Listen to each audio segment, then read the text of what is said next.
Hello, I am Exquisite Tasty and welcome to Phone Home with ET. Here everything is spiritual and it begins and ends with God. When we phone home, we tap in with God.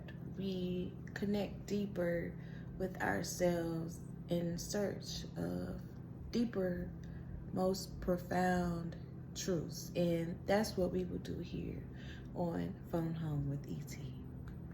Today we're going to discuss the difference between being chosen and being popular. Being chosen, a chosen being, is being chosen by God. Being popular is being chosen by the people. And I believe some people get that confused. They get it misconstrued because they take the term being chosen, which is spoken upon as being chosen by God, and they relate it to them being popular, which is not the same. And I'm going to say what prompt this discussion today is I saw excuse my language, okay? Here there are no boxes, okay? I speak of my opinion and I speak on facts, but online on social media on Facebook, I saw a bona fide psychopath, okay, refer to themselves as chosen. And I don't judge anyone's relationship with God, but I know this person, some awful things this person has done to other people that I know for a fact that God would not consent to, nor would God be proud of, or would agree to those things. Those things are that I know that they've done are not godly. They more side with the enemy, God's enemy, Satan and the devil and demons and such. But this person, they are popular amongst the people in their community and in their hometown.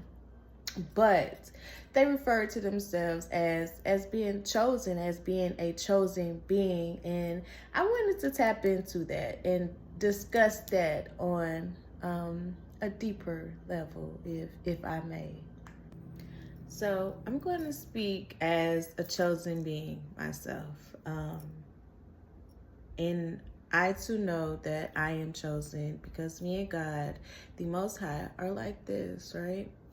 And the chosen, as I have experienced, and I'm speaking from experience, I'm not speaking on what I think I know, I am speaking from experience. The chosen, we have unnaturally tougher lives than other people. We go through things that are unexplainable, which is divine orchestration to bring us closer to God. It is to strengthen our faith, almost as in a test to our faith.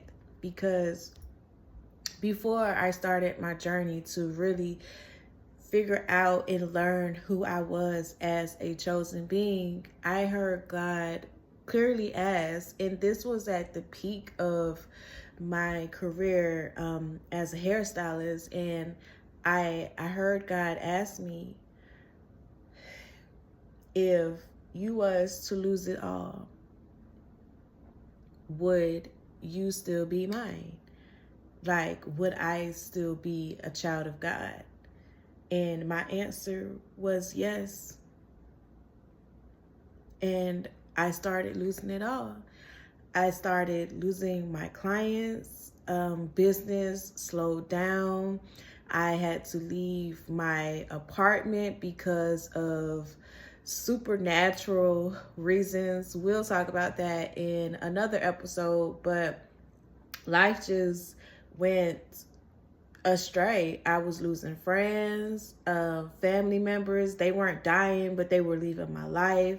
I had to mourn them. God was showing me things that people were saying about me, the betrayals, the fact that these people who were in my life that were supposed to love me really did not even like me, let alone love me. They tolerated me, even though I don't consider myself to be someone who has, that people have to hold their nose to digest. But I don't know. Hey, you never know how people see you. You can only say how you feel you may come off to certain people. But that's another thing. That's another subject for another day. But life just got crazy, but it was guided. Everything was guided. Everything that and it was a journey, and I learned to love, to appreciate, to adore these smallest things. I remember that I had this routine of, after I would get my kids settled at night, I would go to the QT and get me a cup of coffee. And it was crazy because I was drinking it at night. And now to this day, this was like 3-4 years ago, but now to this day, I don't drink coffee at night because it makes no sense, to have caffeine so late at night. But that was like a luxury to me, because I don't know if you ever been to QT, the Quick Trip gas station. The coffee, you could put whipped cream on it. You could get different creamers, liquid creamer. I like cold creamer in my coffee. I don't drink iced coffee, but I drink hot coffee, and I like to put cold creamer in it, like the cold liquid creamer. I have variety of that, and you could put whipped cream on top of your coffee, and now that just became such a luxury for me. And I would do it every night after I get my kids settled in for the night. And it just, because I was going through the toughest time, and I knew that it was in that time, it was me and God. And I knew that God was preparing me and building me for something greater than what I was in that season. And I'm here. I wouldn't say I'm here now, but I've stepped into what God was preparing me for, and it's still preparing me to move forward and to share my story. But I digress, okay? But I was going through unexplainable things. I was having dreams. I still do have dreams, and some things I encounter at the time, they still attempt to affect me in this season that I am in. Now I remember at the beginning of my journey, I had, and this dream, I can't remember if this dream was before I heard God ask me about losing it all, or if it was after. I have prophetic dreams about my life and about other people's lives as well. But this one dream, it kind of like, it set off, like it just, like I knew I was about to start going through things, spiritual things.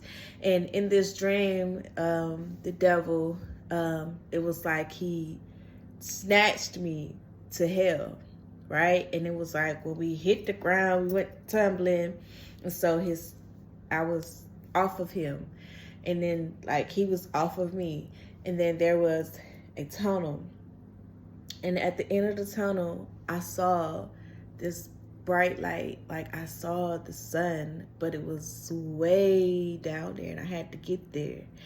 And I got up and I began to walk, and it was like he tried to grab me, but it was like I was almost like a ghost to him. It's like his arms like went through me, like he was like he couldn't hold on to me.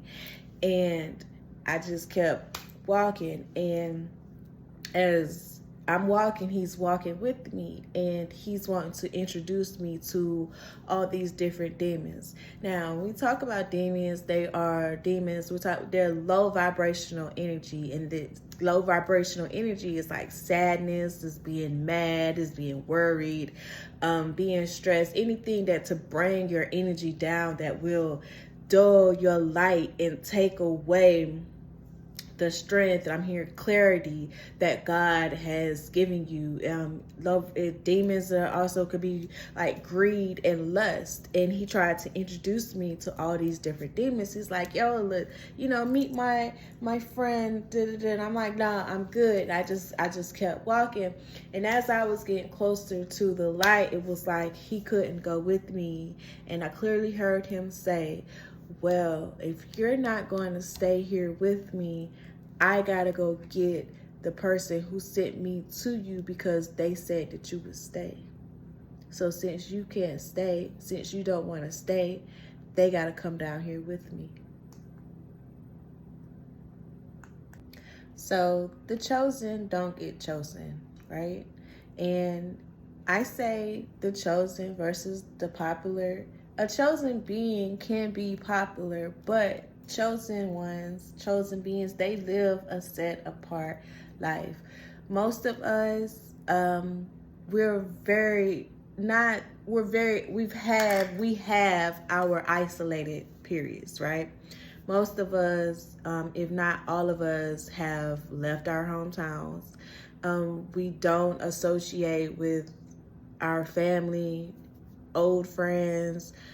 We have our lives look totally different from what they look like when our journey of, learning who we are, because we wake up to who we are and who people are around us, because we are a soul with a body, not a body with a soul. We're spiritual beings first. These bodies, this face, this body, it's an avatar. This spirit and this soul that lives in here, I believe, and I'm not here to tell you what to believe, but I believe we live many different lives. We've lived lives before this in different bodies, and we will live more lives after this in other bodies. That's if we agree to come back to Earth, because Earth is our school. Okay, and like, I'm not from Earth. My spirit, my soul is not from Earth. I'm from a different planet, okay? Most likely I'm from Venus, because I exude love. I love love. I love to love on people, and I want to be loved. But I'm hated for whatever reason that people, and I have learned to not take it personal, because people not liking me and people hating me and who I am is just a reflection of who they are. It's not really anything about me, because I don't feel I do anything for people to hate, or for people to dislike. Like, I've learned, God told me a long time ago to stay out of my ego. Like, if I even do things that are egotistical, it's like God punishes me like right away, because God don't like that on me, and other people don't either. But that's I digress again. Okay, so yes, so spirituality, chosen versus being popular, it's not the same. Just because people, these earthly beings, chooses to put spotlight on a person doesn't make them chosen. But to have a light from God putting a light on you, putting a light in you, makes you chosen. And life is so much harder. It is, as being a divine being. It is, we're pure, not perfect. We aren't perfect, but we are pure, and we have no malice in our heart, and it's not in us to do other people the way that they do us. Like, the hate that we get, It's not in us to project that back to other people. We just transmute the energy into self-care, into self-love, into accountability. Um, so to back up my claims, I asked Google and I asked ChatGTP what their definition of a chosen one. Google says a chosen one by God is generally defined as an individual or group set apart for a specific divine purpose, marked by a profound faith, obedience, and a selfless desire to fulfill God's will rather than their own. These individuals are characterized by deep humility, intense compassion, and a willingness to trust God during challenging times. Okay, and they break it down a little bit more about a set apart life. Chosen individuals often feel a deep sense of purpose that transcends personal goals, frequently feeling different or set apart from a young age, often involving isolation or misunderstood circumstances. Okay. Trust and faith is they display unwavering trust in God, especially during hardship, focusing on divine guidance rather than human solutions. Okay. And it says humility and service. They are often described as humble, gentle, and servant-hearted, being a capacity for deep understanding. For deep unconditional love for others. Okay, and from a biblical standpoint, it says it is not about being better but being willing. Jesus says in John 15:6, you did not choose me, but I chose you. It is an invitation to service. Okay, and inclusivity versus exclusivity. While some traditional interpretations, like in the Old Testament, suggest specific groups like the children of Israel or the Ethiopian Salamic line, the term can also refer to anyone who accepts and follows divine guidance. Okay. Other signs of the chosen, those who are chosen often experience internal changes such as increased sympathy, a desire to spread goodness, or a longing to serve God. Often feeling uneasy with sin. It's real hard for us to lie. We don't lie. There are no wrongdoings. We don't seek revenge on others. Okay. We're not out to get people before they get us. A lot of times chosen people, they look at us as being docile or they're quick to want to victimize us. Because they know we're not gonna get our lick back. We're not the type to get our lick back, but God hits harder. Remember that. When you come for a chosen one, remember that God hits harder than any human can. Okay. Key indicators are often associated with the chosen. This is still words from Google. Okay, they are and act humbly. Okay, that's when I was telling y'all about. I can't be in my ego. Like, it's what ego? I've been through many ego deaths. Anytime I try to get into my ego, God, like, you're not self-made, you're God-made, so act like it. Okay, so we possess a strong, sometimes painful sense of purpose. Okay, we love others unconditional. We are obedient to God's calling. And we hold on to faith when others give up or assume that we should give up. And a lot of times people, they'll watch us as chosen ones go through the toughest time, go through hard times, and won't lend a hand, won't give anything, because they want to see, like, how are you going to make it? Like, where's your God now? They like to say. Okay. So I asked ChatGPT also. Um, I asked ChatGPT as well. Characteristics of someone who is chosen by God. They most likely said the same thing, but I'm going to read to you what it said. It says, that's a powerful question. People across faiths have wrestled with it for centuries, and with no two chosen paths look exactly the same, there are some recurring threads that show up again and again, like fingerprints of purpose left on the soul. And it says, here are some of the most commonly recognized characteristics. And it says, a deeper inner pull, even when it's inconvenient. Okay, it often feels like being quietly tugged in a direction you didn't plan, not always loud or dramatic, more like a persistent knowing that won't let you settle for less than what you're meant to do. Okay, for an example, I left my hometown a couple of years ago, but I knew many years, okay, we're in 2026. I left my hometown June 2024. I'm recording this video on March 27th, 2026.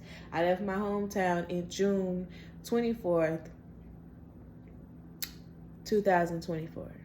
I don't think it was on the 24th. I think it was like 28th, but it was 2024, June 2024. But a year before that, I heard God tell me that me and my daughter were going to leave my hometown when my sons graduated high school.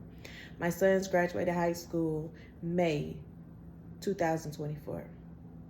Okay, and then like 5 years before that, God made it clear to me that all the people that were in my life at the time, my family, my siblings, my friends, they would no longer be a part of my life in the years to come, that he was separating me from everybody. I didn't understand it, and I didn't know why, because in those times that God was telling me what was happening, what was going to happen in my future, and when I say in my future, I mean in my present time now, God told me back then that I would be living how I'm living now. I would be isolated from everyone.